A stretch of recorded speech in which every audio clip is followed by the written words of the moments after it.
Hello, greetings of the day. This is your Haribabu from Lendi Institute of Engineering and Technology. Would now like to talk about on how this tense and verb is going to help each one of us.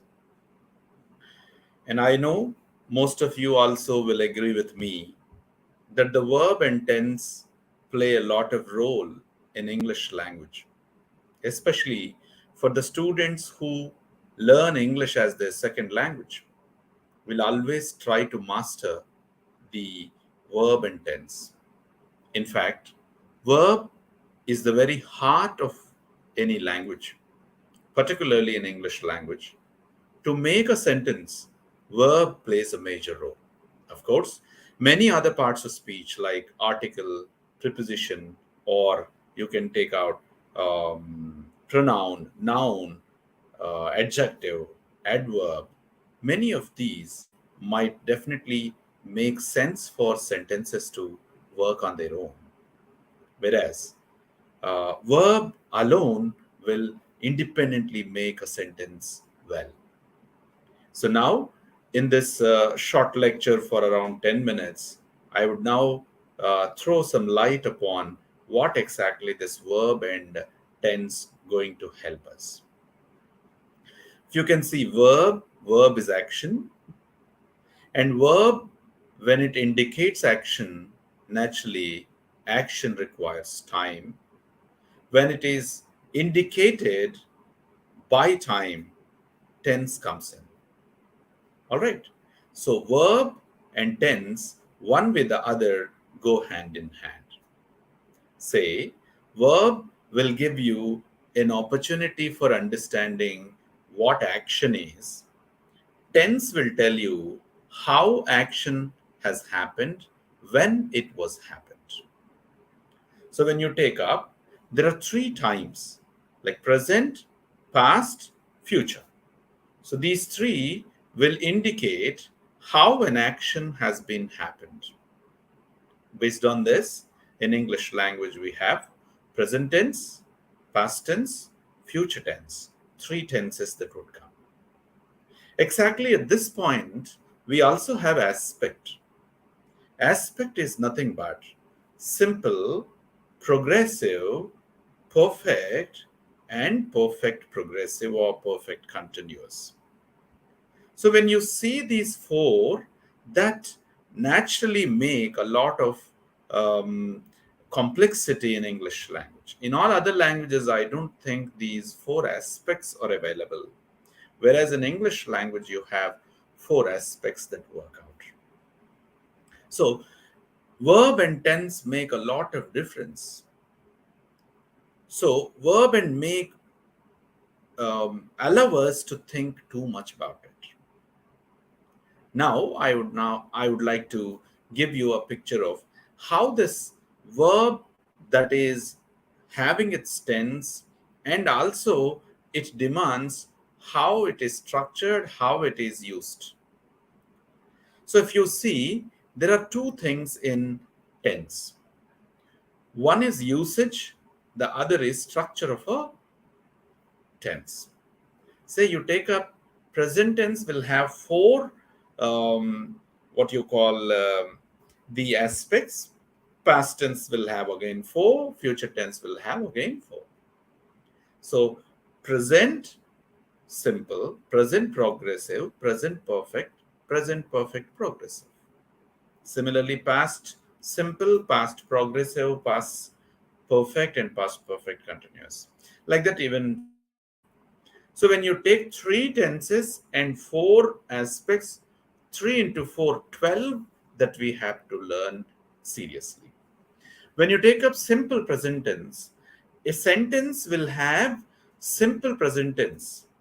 It is having its verb in single, in first form of its verb conjugation.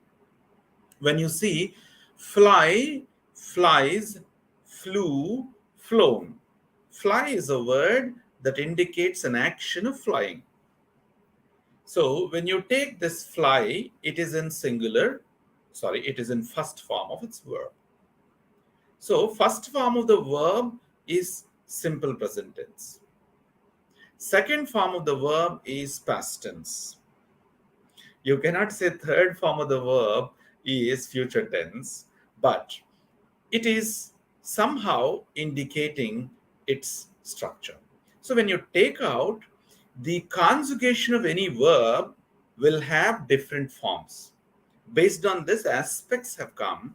So when you take up simple present tense, first form of the verb will come, and then simple present tense is used to indicate universal truths, hobbies, daily actions, etc. So when you take up the simple present tense, you need to use first form of the verb, and it is used for daily actions. Come on, let's take some examples. I come to college daily. It is a daily action. I come, I said. Come is the first form of the verb. Similarly, he goes to hospital daily. So look at, he might be a nurse, or he might be a doctor, or he might be the staff of that hospital. So he goes to hospital daily. Hence, when you take this he, she, it as subjects, the verb one takes yes or yes to it. So similarly, you have present progressive. Present progressive is nothing but present continuous activity.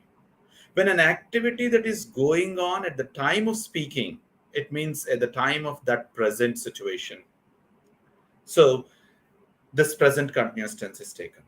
So what is present continuous tense structure? I am teaching now. He is listening to my lecture. She is working at present. I'm reading a story now. So when you see now, at present, these expressions will allow us to understand there is an activity that is going on at the time of speaking. So this is how present continuous tense is used and present continuous tense is structured.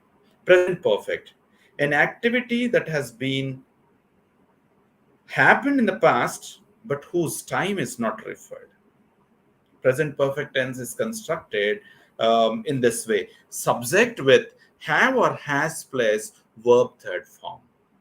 So what is this have or has plus verb third form? Nothing but present perfect. Present perfect tense is also used for just completed activities. For example, you have taken a cup of tea, and then immediately somebody came and offered you another cup of tea. Then you can see, I just have taken. Similarly, an activity that was happened in the past, which isn't remembered by you when it was happened, when the time of the past activity wasn't referred, then present perfect tense can be used. For example, I have seen you somewhere. What does it mean? You've seen him, but when did you see? You've forgotten. So in order to mention the activity that was happened in the past long back, which hasn't been remembered by you when it was happened, such kind of activities can be represented through present perfect tense. When you take a present perfect continuous tense, an activity which has been started in the past, still continuing at the time of speaking, it doesn't mean that the activity has past significance as well as present progressive significance. It means an activity should start in the past, still continuing on at present. How is it constructed? Have or has plus been plus verb plus ing form. For example, I have been learning English grammar since my childhood days. Your childhood days is the past reference. Your English grammar learning, when was it started? It was in your childhood days. Is it continuing still now? Yes, exactly. You are learning English grammar even now. So you need to say, I have been learning English grammar since my childhood days. Since morning, I've been listening to this music. I was I was not fed up. I was not tired. Sometimes you say, right? So when an activity that has been started in the past is still continuing on at present, right? So engineering students have been writing exams for the past 2 months. It means 2 months ago, you started writing examinations. Still, those examinations are continuing. So, present perfect continuous tense is used for such kind of activities. And these four are more important from present. But in past, we don't require all four, three are enough. And in future, one or two are enough.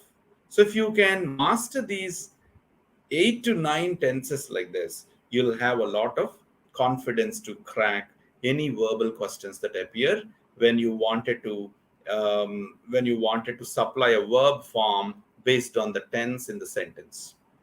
So I'll come back now to simple past tense. Simple past tense is just past activity. Maybe yesterday it happened, 2 days ago it happened, 30 years ago it happened, or 1 year ago it happened. Wherever the past reference of the time that is there, you can use simple past tense. Simple past tense is verb second form. I saw a movie last night. Last night is an indicator which refers to past activity. Saying that movie happened last night, completed last night, was held last night. So it is something like last night is an indicator to tell you that the activity happened in the past. An activity which was happened in the past should be introduced through simple past tense. Simple past tense is verb second form. Hope I'm sounding good and I'm not really making you thinking too complex about the tense. But I tell you that the tense has got a wonderful science behind. If you can remember like this, I tell you that you can make a lot of good attempt. So simple past, any activity that has happened in the past. Maybe India won independence in 1947. I finished my class 10 in 1990. He came to our home and settled here long back.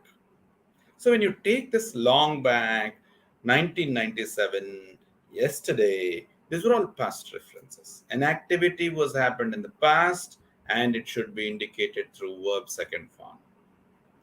Past continuous tense. Try to see that there is a single nuance, a simple nuance.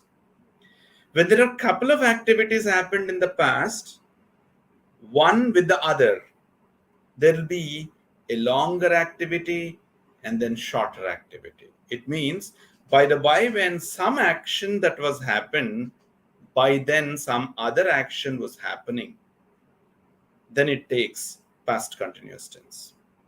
How is it? When I was doing my homework, the telephone rang yesterday night. It means yesterday night was the past. In the past, two activities are happening one with the other. When you were doing something, something else has happened. When he was doing homework, what happened? Bell was rung.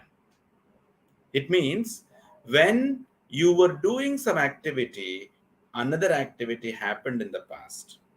Then the longer activity should be used in past continuous tense. Past continuous tense is nothing but was a verb plus verb ing form. Past perfect. What is past perfect? Again, it has also a couple of activities. When you see the couple of activities in the past, one after the other it happens.